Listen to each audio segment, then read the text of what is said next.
É real a chance de o São Paulo levar um chapéu do Atlético Mineiro por Thiago Mendes, vídeo de hoje do canal do Nicola explica em detalhes essa história e fala também sobre um fenômeno que já foi do Corinthians, será vendido muito em breve por um caminhão de dinheiro e vai garantir ainda mais grana ao Timão. Preciso falar ainda sobre um novo reforço palmeirense se declarando torcedor alviverde. Para completar, dirigentes do São Paulo tentando abafar a crise por conta da negociação com Fernando Diniz. Tem as últimas no mercado, o valor da camisa do Vasco, com patrocínios e muito mais.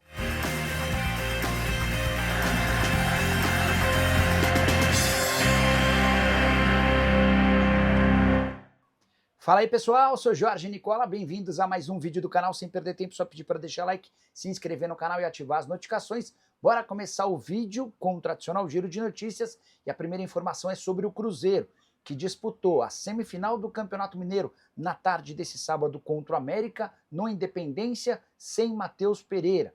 Por opção do técnico Leonardo Jardim, o meia que decidiu não se mudar para o Zenit não foi nem relacionado para o banco de reservas. A justificativa do técnico português é que Matheus Pereira perdeu parte da preparação por conta da negociação, até por isso ficou excluído do jogo. Já o Flamengo terá 7 desfalques para o jogo desse sábado contra o Maricá, jogo que fecha a participação do Flamengo na fase de grupos do Carioca. O Flamengo, assim como o Volta Redonda, já estão classificados para o mata-mata.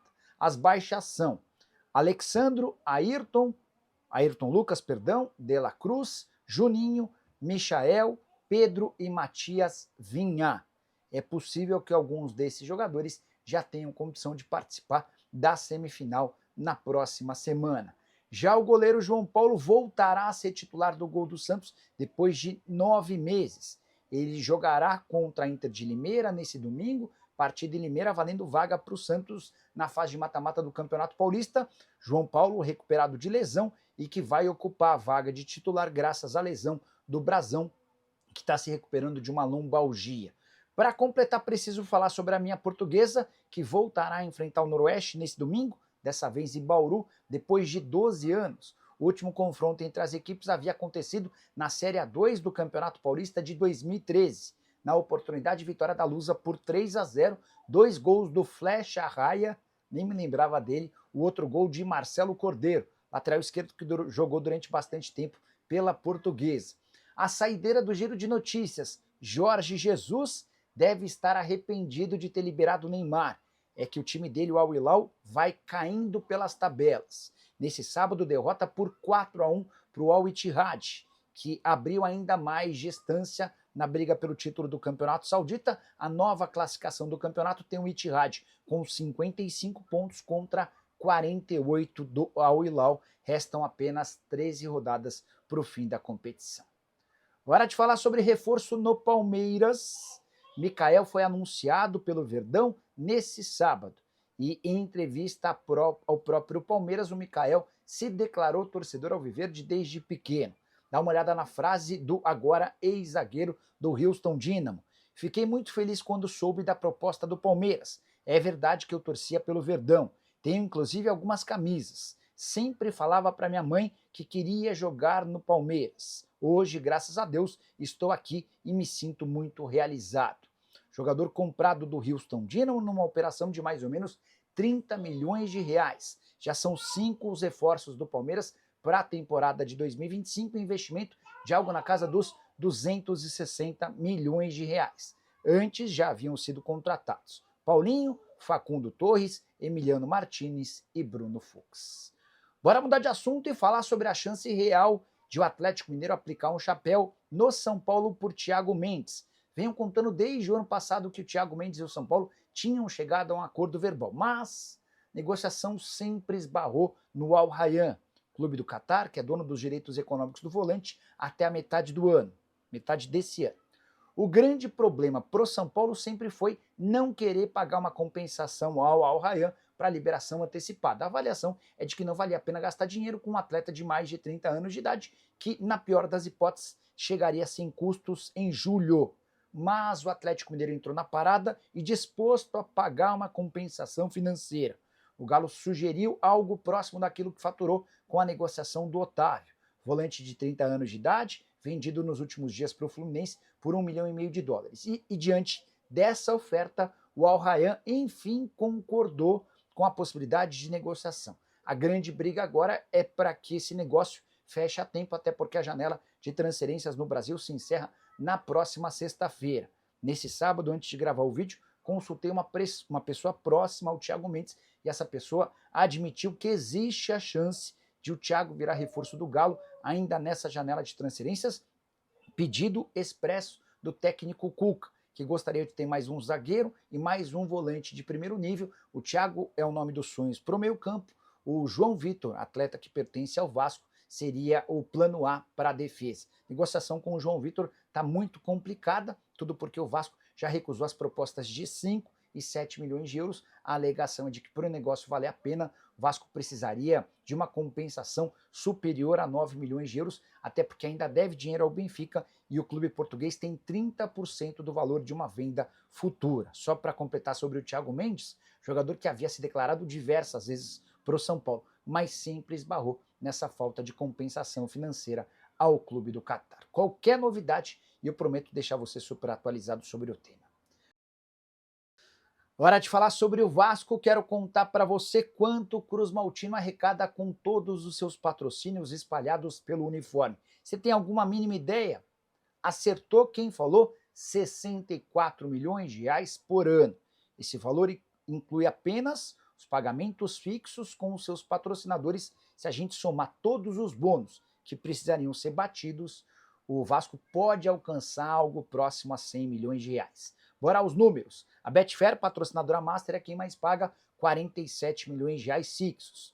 Com metas, o Vasco pode ter um contrato de mais 23 milhões de reais. Já a Viva Sorte banca 8 milhões de reais fixos, além de bônus. BMG banca mais 5 milhões de reais. Consórcio Tradição, 2 milhões de reais. Ambev / Zé Delivery, outros 2 milhões de reais. Soma tudo isso e chega a 64 milhões. Importante contar que eu não incluí nessa conta a Capa, que é a fornecedora de material esportivo, até porque o valor fixo que a empresa banca é bem pequeno, 900 mil reais pelo fornecimento dos uniformes. É bem verdade também que a Capa garante 12 mil camisas ao Vasco durante o ano, além de um repasse de 13% dos royalties. Cada camisa vendida tem uma participação de 13% para o Cruz Maltino. Vasco, que já fechou um novo fornecedor de material esportivo para 2026 com valores bem melhores. Só para completar o noticiário do Cruz Maltino,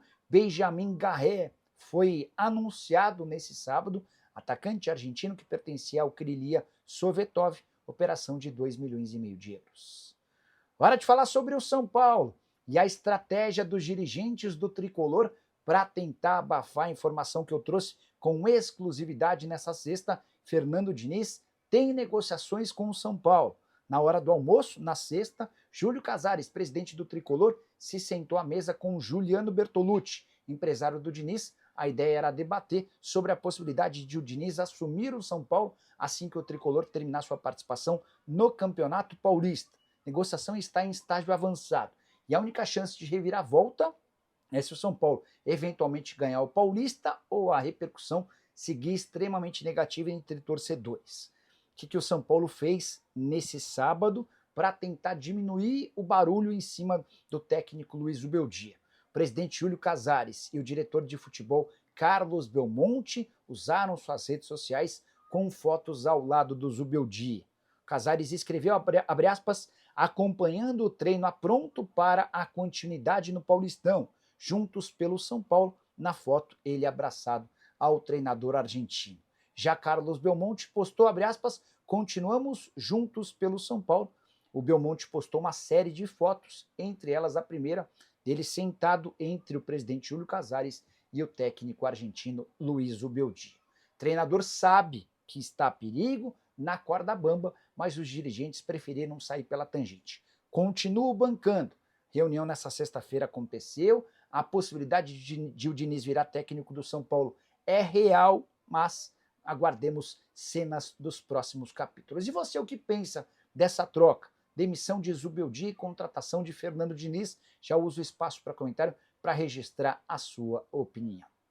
Hora de falar sobre Murilo, zagueiro ex-Corinthians, que segue sendo tratado como um fenômeno no Nottingham Forest. O time dele é o terceiro colocado do campeonato inglês e o jornal The Guardian separou uma matéria bem legal para falar do defensor de 22 anos de idade, que havia sido revelado no Corinthians e vendido para o Forest por 72 milhões de reais. Hoje, as pessoas que estão no Nottingham Forest têm certeza que o valor da multa rescisória que garantiria ao Forest 360 milhões de reais, as pessoas acham que esse valor é baixo, diante de toda a qualidade que o atleta apresenta.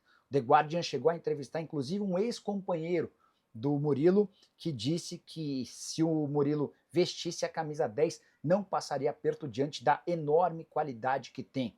Outras pessoas ouvidas ressaltaram a capacidade física, a leitura de jogo, a forma como ele se antecipa aos movimentos dos jogadores do time dele e também dos adversários. Tudo isso com apenas 22 anos de idade. E aqui vem a parte boa da notícia para o Corinthians. O Timão segue com 10% do valor de uma venda futura. Se a multa for acionada para o pagamento, para quebra do contrato, e o Forest ficar com 360 milhões de reais, dá para dizer que o Corinthians embolsa mais 36 milhões de reais, se aproximando de 100 milhões de reais de receita com o zagueiro formado na base. O pecado é que o Murilo jogou muito pouco no time principal, deixou uma excelente pressão, já foi vendido e por lá segue fazendo enorme sucesso. E eu defendo o Murilo como titular da seleção brasileira. O que você pensa sobre o tema? E também da saída tão precoce dele do Timão? Já usa o espaço para comentário, só não esquece de deixar like, de se inscrever no canal. A gente se encontra mais tarde. Tchau!